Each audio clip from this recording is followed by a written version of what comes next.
Hello नमस्कार साथियों, कैसे हैं आप सब। मेरा नाम है अवधेश और आप देख रहे हैं एस टी जी के क्लासेस।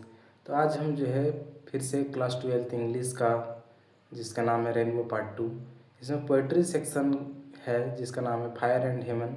इसका जो है 25 मोस्ट वीवीआई इम्पोर्टेंट क्वेश्चन जो है करने वाले हैं। तो आप हमारे वीडियो के साथ अंत तक बने रहिएगा। तो चलिए बिना देर किए वीडियो को शुरू करते हैं। हमारा क्वेश्चन नंबर 1 कहता है कि the poem fire and hymn has been composed by, यानी जो फायर एंड हेमन जो पोयम है यह किसके द्वारा जो है लिखा गया है। ये Rupert Brooke, Keki N Daruwalla, T S Eliot या जॉन किट्स। तो यह जो है पोयम केकी एन दारूवाला यानी ऑप्शन नंबर बी इसका राइट आंसर हो जाएगा, इसके द्वारा लिखा गया है। करें Keki N Daruwalla was born in, यानी केकी एन दारूवाला जो लेखक हैं उनका जन्म हुआ था कब, 1935, 1937, 1940 या 1942। तो केकी एन दारूवाला का जो जन्म हुआ था वो 1937 में हुआ था। Correct, Keki N Daruwalla is an Indo dash poet. Correct, Keki N Daruwalla जो है एक इंडो डैश पोइट थे। कौन से कवि थे? इंडो अमेरिकन, इंडो एंग्लियन या इंडो अफ्रीकन या इंडो कैनेडियन। तो इसका राइट आंसर हो जाएगा ऑप्शन नंबर बी, यानी केकी एन दारूवाला एक इंडो एंग्लियन पोएट थे। Correct, Keki N Daruwalla received the Sahitya Akademi award in dash. Correct कि केकी एन दारूवाला जो है से साहित्य अकादमी अवार्ड जो है उसे कब मिला था? 1984, 1988, 1990 या 1992। तो केकी एन दारूवाला को साहित्य अकादमी अवार्ड 1984 में मिला था, यानी इसका राइट आंसर ऑप्शन नंबर ये हो जाएगा। अगला क्वेश्चन कहता है Keki N Daruwalla is by religion a. Keki N Daruwalla एक धर्म जो थे वो उसका धर्म वो क्या था? ए हिंदू, मुस्लिम, जोरोसियन यानी पारसी या क्रिश्चियन। तो उसका जो धर्म था वो जोरोसियन यानी पारसी थे। कह फायर ह्यूमन डील्स विथ ये बर्निंग घाट, रिवर बैंक, चर्च या टेम्पल। कह कि यह डील्स विथ ये कहाँ किया जा रहा था? तो ये बर्निंग घाट पे यानी जलती हुई घाट पे। क्वेश्चन नंबर 7 करें the term Zoroastrian in fire hymn stand for. करें कि जो term Zoroastrian fire and hymn में आया है उसे कैसे समझा जाता है? हिंदू, मुस्लिम, पारसी या सिख। तो उसे पारसी से समझा जाता है। करें the poet sees the red hot dash lodging their cruel redness. करें कि कवि जो देखते हैं एक लाल गर्म डैश लॉजिंग यानी जो अब गायब हो रहा है, देयर क्रूएल रेडनेस को क्या देखते हैं? एम्बर्स, वुड, एसेस या फ्लावर्स। तो वो एम्बर्स देखते हैं, यानी ऑप्शन नंबर ए बिल्कुल राइट आंसर हो जाएगा। कह रहा the nearest tower of silence was dash miles away. कह रहा कि सबसे नज़दीकी जो टावर है, जो silence of tower of silence है वो डैश मिल्स अवे, कुछ वो डैश मिल्स दूरी पे है। 500, 1000, 200 या 100। तो ये 1000 माइल्स अवे हैं, यानी 1000 माइल्स दूर। करें where do Zoroastrian dispose the of their dead bodies.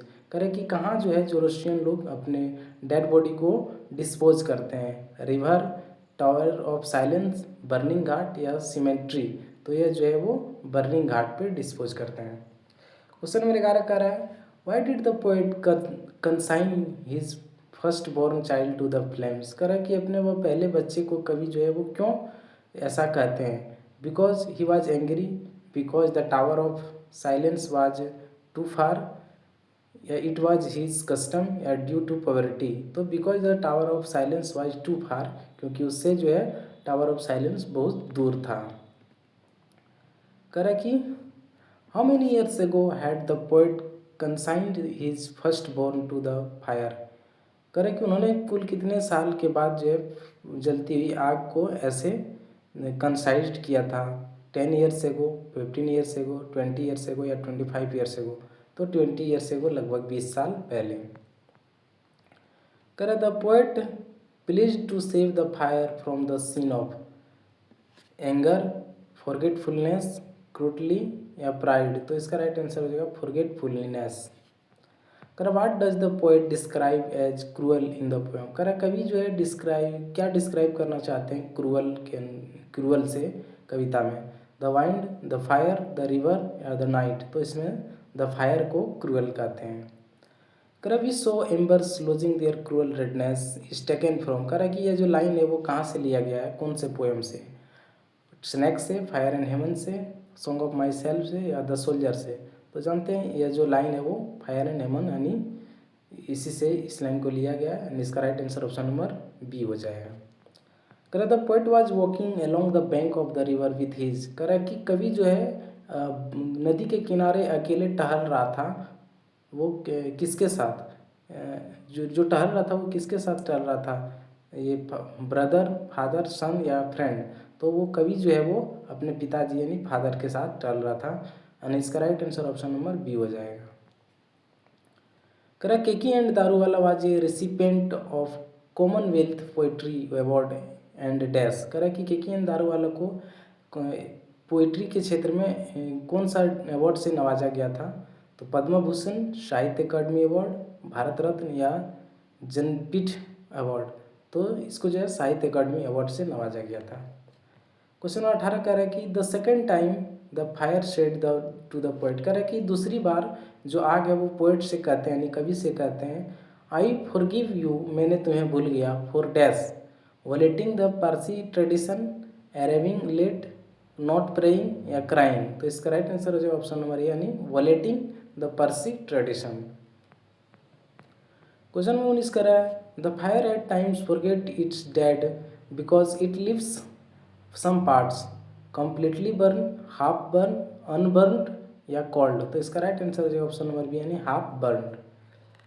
Question number 20 करें under the eclipse and apparition in April are written by Kamala Das, Keki N Daruwalla, Nissim Ezekiel या वॉल्ट विटमैन।